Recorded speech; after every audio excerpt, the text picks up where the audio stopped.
Hello students. Hello ma'am. आज हम वाणिज्य का एक टॉपिक पढ़ेंगे, लेकिन उससे पहले आपको कुछ संबंधित क्वेश्चन के जवाब देने पड़ेंगे और जिसे आता है वो अपना हाथ ऊपर करेगा। Are you ready? Yes ma'am. आप ये बताइए कि हमारी दैनिक आवश्यकताएं क्या है? हमारी दैनिक आवश्यकताएं वस्त्र, भोजन तथा आदि जरूरतों के सामान है। ये वस्त्र, भोजन, जरूरत के सामान ये हमें कहाँ से मिलते हैं? यह सब हमें बाजार से मिलते हैं। तो बच्चों, बाजार में जब इस चीज को हम खरीदने जाते हैं तो इसके बदले ग्राहक को क्या देना पड़ता है? ये सब खरीदने के बदले ग्राहक को, दुकानदार को इसके बदले में रुपए देने पड़ते हैं। रुपए देने पड़ते हैं। तो जो मनुष्य है वो अपने रुपए पैसे कहाँ पे सुरक्षित रखता है?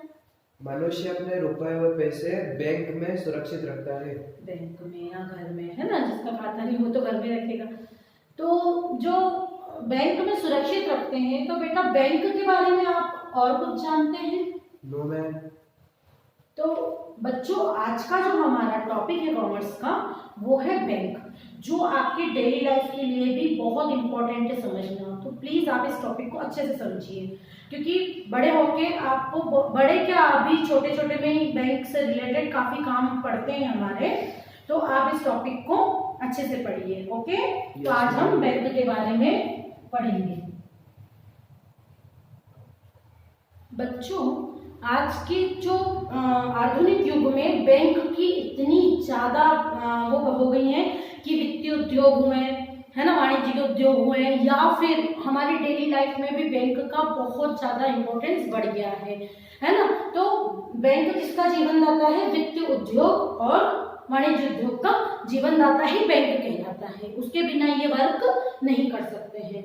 तो बैंक का जो शब्द है बेटा, वो इतालवी शब्द के बंका शब्द से लिया गया है, या फिर एक फ्रांसीसी शब्द है बंके, उनसे लिया गया है। इन दोनों का एक ही मीनिंग होता है, बेंच या मुद्रा विनिमय तालिका। इन दोनों का एक ही अर्थ होता है। तो आप बताइए कि बैंक किसका जीवनदाता है? बैंक वित्तीय व्यापार व वाणिज्य उद्योगों का जीवनदाता है। वेरी गुड बेटा। बैंक जो है, बैंक एक वित्तीय संस्था है। बैंक में अग्रिम जमा करना, है ना, बैंक उधार देता है, अन्य सेवाएं करता है, ये सब बैंक के अंतर्गत कार्य होते हैं। बैंक में पैसा कहाँ से आता है बेटा? जो इंसान अपनी बचत को बैंक को सौंप देता है, बचत करने के माध्यम से बैंक को सौंप देता है, वो बैंक का पैसा होता है। और बैंक जरूरतमंद, जैसे जिसको जरूरत है उसको ब्याज पे, मतलब ब्याज इंटरेस्ट जोड़ के और एक लोन के रूप में पैसा देती हैं। तो बैंक की ये सेवाएं, ये कार्य, ये सब बैंक के अंतर्गत होती है। तो बैंक कैसी संस्था है बच्चों? बैंक एक वित्तीय संस्था है। Very good. तो बच्चों, बैंक की जो परिभाषा है वो बहुत सारे विद्वानों ने अपने अपने शब्दों में दी है। बैंक शब्द को समझना आसान तो है, लेकिन उसकी परिभाषा देना काफी कठिन हुआ, विद्वानों के लिए बहुत कठिन हुआ। लेकिन एक छोटी सी परिभाषा मैंने आपके सामने लिखी है, प्रोफेसर गिलबर्ट की है, कि बैंक पूंजी अथवा सही शब्दों में मुद्रा का व्यवसाय। एक छोटी सी परिभाषा है ये, लेकिन आप जब आपकी बुक में देखेंगे तो काफी सारे विद्वानों की परिभाषा आपके सामने है। तो अब बच्चों, जो बैंक कैसी दिखती है, क्या होती है, ये मैं आपको एक मॉडल के द्वारा आपको आज मैं बैंक यहीं दिखाऊंगी। ठीक है? Yes ma'am. आप तैयार है? Yes ma'am. ओके। तो बेटा देखो, मैंने एक बैंक का मॉडल बनाया आपके सामने, बैंक को यहीं ले आई मैं। तो इस मॉडल के माध्यम से आप देखिए कि बैंक कैसा दिखता है। आप देखिए, इसमें एंट्री गेट होता है ना, इस तरीके से गेट है, आप अंदर जाइए, आप वेटिंग रूम है, आपका कैश जमा करने के लिए वो है, और लॉकर्स होते हैं, मैनेजर रूम्स होता है, बाहर एटीएम होता है। ये सब सुविधाएं आपको बैंक में मिलती है। अब जो बैंक के कार्य होते हैं बेटा, वो मैं इसके माध्यम से आपको समझाऊंगी कि बैंक के क्या कार्य होते हैं। ठीक है? Yes ma'am. तो बेटा, जो बैंक का सबसे फर्स्ट कार्य होता है वो जमाएं और निक्षेप स्वीकार करना होता है। जमाएं स्वीकार करना मतलब जो इंसान बचत करने के लिए के माध्यम से बैंक में पैसा जमा करता है, कैश जमा करता है, उसे जमा स्वीकार करना होता है। देखो मैं आपको एक मॉडल के माध्यम से बताती हूँ कि आप जब बैंक में एंटर होंगे तो इस तरीके से कैशियर काउंटर होता है, एक कैश का होता है, एक अकाउंट का होता है, दिख रहा है आपको?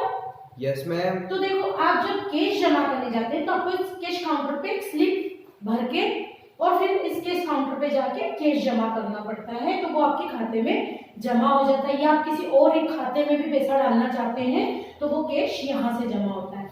लेकिन कई बार ऐसा होता है कि हमारे पास कैश नहीं है और हम क्या जमा करना चाह रहे हैं, चेक के माध्यम से पैसा जमा करने चाह रहे हैं, तो बेटा किसी का चेक भी हमारे खाते में हम जमा कर सकते हैं। हमारे चेक को किसी और के खाते में जमा करने के लिए हम अकाउंट्स वाले काउंटर को यूज करेंगे। तो आपको ये दोनों काउंटर दिखाई दे रहे हैं?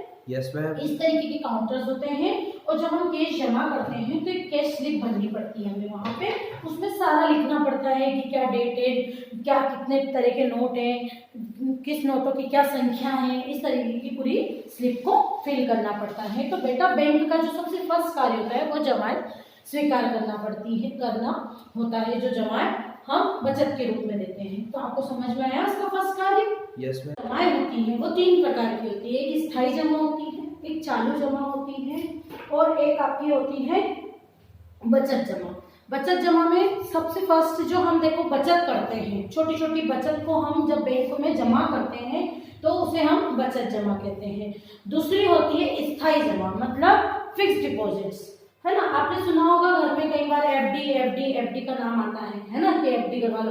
तो एफडी ही बेटा स्थायी जमा होती है, जो बैंक हमें हम कुछ नोट मतलब कुछ रुपयों को बैंक को दे देते हैं, तो बैंक हमें कागज देती है उसके माध्यम से, उसमें उसकी सारी शर्तें लिखी रहती है कि वो एफडी कितने समय की अवधि के लिए ली गई है और कितने समय बाद आपको दी जाएगी, उसमें कितना पैसा आपको जोड़ के दिया जाएगा, कितना ब्याज दिया जाएगा, वो सारा उसमें लिखा रहता है।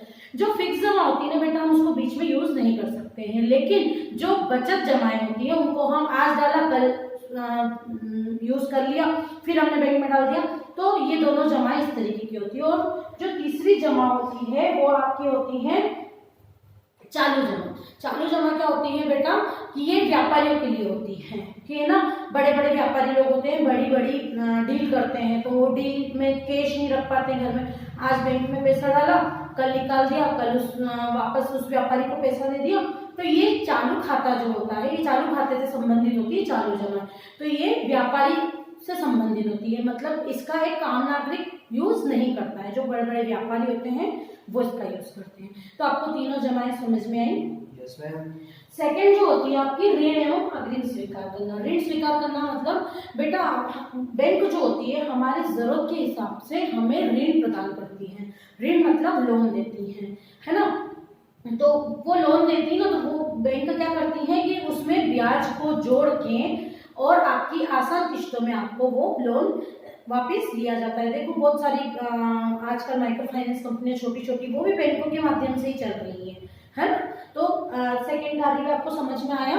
Yes ma'am. थर्ड आपका होता है सेवाकारी। सेवाकारी मतलब क्या हुआ बेटा, कि जो बैंक हमें सेवाएं प्रदान करती है। सेवाएं मतलब जैसे एटीएम, देखो ये एटीएम है, एटीएम में हम तुरंत आधी रात को भी जाएंगे, बैंक बंद हो गई लेकिन हम एटीएम से कैश निकाल सकते हैं वापस। आजकल तो एटीएम के पास में जमाए मशीन भी लग गई है, आप कैश को जमा भी कर सकते हैं, है ना?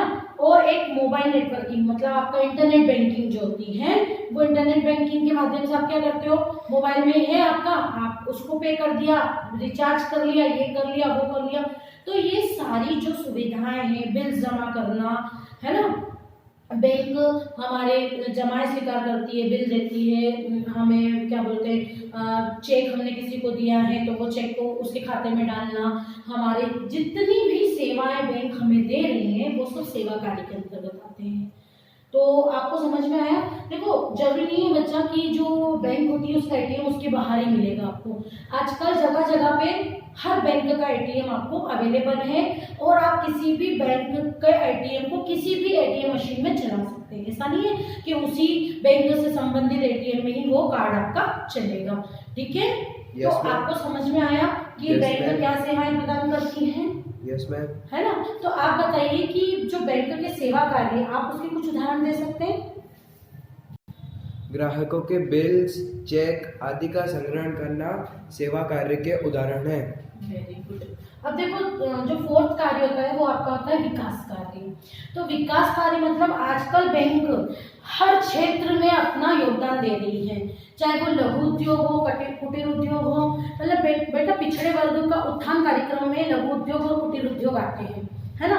तो उनमें भी बैंक अपना योगदान कैसे दे रही है कि छोटी छोटी माइक्रो फाइनेंस कंपनियां होती है जो गृह उद्योग को, लघु उद्योग, कुटीर उद्योग, गृह उद्योग, इनको सपोर्ट करके छोटे छोटे लोन प्रदान कर रही हैं महिलाओं को, और वो एक छोटी सी किस्त के रूप में वापस उन्हें लेती है। बहुत सारे लोग अपने पैसों की वजह से अपने टैलेंट को वो नहीं कर पाते। बहुत सारी औरतों में भी बहुत अच्छा टैलेंट है, बहुत सारे लेकिन वो पैसों से पिछड़ी हुई थी। तो इन पिछड़े वर्ग के लोगों के उत्थान कार्यक्रम के लिए बैंक ने भी अपना योगदान दिया है। तो विकास कार्य जो होते हैं वो बैंक के माध्यम से होते हैं।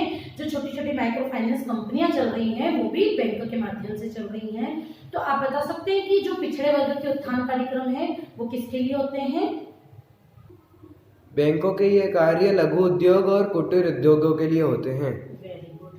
तो बेटा आपको सब समझ में आया कि बैंक का क्या मॉडल है। देखो, वेटिंग रूम जो होता है ना, वो हमारे, हम कोई कार्य के लिए गए हैं, वहाँ अगर भीड़ है तो हमें इंतजार भी करना पड़ता है, मैनेजर से मिलना है तो। लॉकर्स जो होते हैं ये भी एक सेवा कार्य का ही उदाहरण है। मैंने आपको बताया कि लॉकर्स जो होती है, लॉकर्स क्या होते हैं कि हम बैंक में अगर लॉकर ले लिया हमने तो हम हमारे जेवरात सुरक्षित रख सकते हैं। वहाँ पे घर में रिस्क होती है तो हमारे जेवरात को हम बैंक में सुरक्षित रख सकते हैं, ये इसलिए लॉकर्स दिए जाते हैं। तो आपको बेटा बैंक के जितने कार्य थे वो अच्छे से समझ में आए?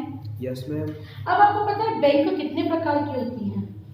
बैंक कई प्रकार की होती है, जैसे कोऑपरेटिव बैंक है, ग्रामीण क्षेत्र बैंक है ना, सरकारी बैंक है, निजी बैंक है। तो लगभग कितने प्रकार के बैंक है आपके हिसाब से? लगभग कितने प्रकार की बैंक होती होगी? बैंक लगभग 10 प्रकार की होती है। Very good. लगभग 10 प्रकार की बैंकें होती हैं, जिसमें कोऑपरेटिव बैंक है, कोऑपरेटिव बैंक सोसाइटी से जुड़ी होती है, ग्रामीण क्षेत्र बैंक में ग्रामीण लोगों के उससे होती है ना। तो ये बैंकों के प्रकार है। तो बेटा जो बैंक से संबंधित जितने भी कार्य हैं आपको समझ में आए? Yes ma'am. तो बेटा बैंक जो मैंने आपको समझाया है वो पूरा समझ में आया अच्छे से? Yes ma'am. अब आप बैंक में जाके कैश जमा कर सकते हैं? Yes ma'am. मतलब अब बैंक समझ में आ गया आपको, है ना। बैंक का कार्य जो होते हैं वो भी समझ में आ गए होंगे। तो बेटा मैं कुछ क्लास वर्क आपको दे रही हूँ, आप नोट डाउन कीजिए अपनी कॉपी में। Yes ma'am. लिखिए, फर्स्ट क्वेश्चन लिखिए, वर्तमान में कितनी सरकारी बैंकें हैं?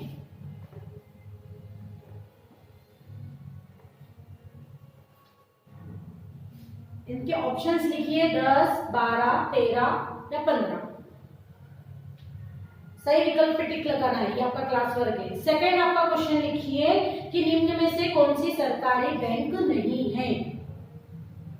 आईडीबीआई, बंधन बैंक, बैंक ऑफ महाराष्ट्र या यूको बैंक। थर्ड क्वेश्चन लिखिए, कुल संपत्ति के मामले में सबसे ज्यादा पैसा किस बैंक के पास है? ऑप्शन लिखिए, पीएनबी, एसबीआई, आईडीबीआई या यूको बैंक। तीनों क्वेश्चन लिख लिए। अब आप इसके आंसर लिखिए। Yes ma'am. हो गया? Yes ma'am. तो बच्चों जो फर्स्ट क्वेश्चन था उसका आंसर है 12 बैंक्स। मैंने अभी चेक किया है, बहुत सारे बच्चों ने सही भी लिखा है। तो बेटा वर्तमान में 12 सरकारी बैंक है। सेकंड वाले का जो ऑप्शन है वो है बंधन बैंक। बंधन बैंक एक निजी बैंक है, सरकारी बैंक नहीं है।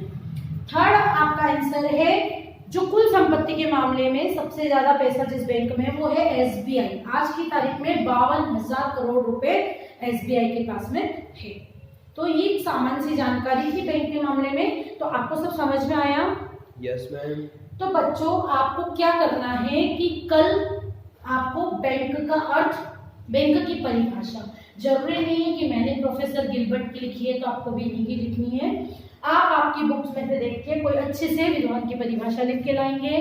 बैंक के सारे कार्यों को उदाहरण सहित आप अपनी कॉपी में नोट डाउन करके लेके आएंगे। क्लियर है? Yes ma'am. आपको समझ में आया सब कुछ? Yes ma'am. ओके। ओके, आज के लिए इतना ही। Thank you. Thank you ma'am.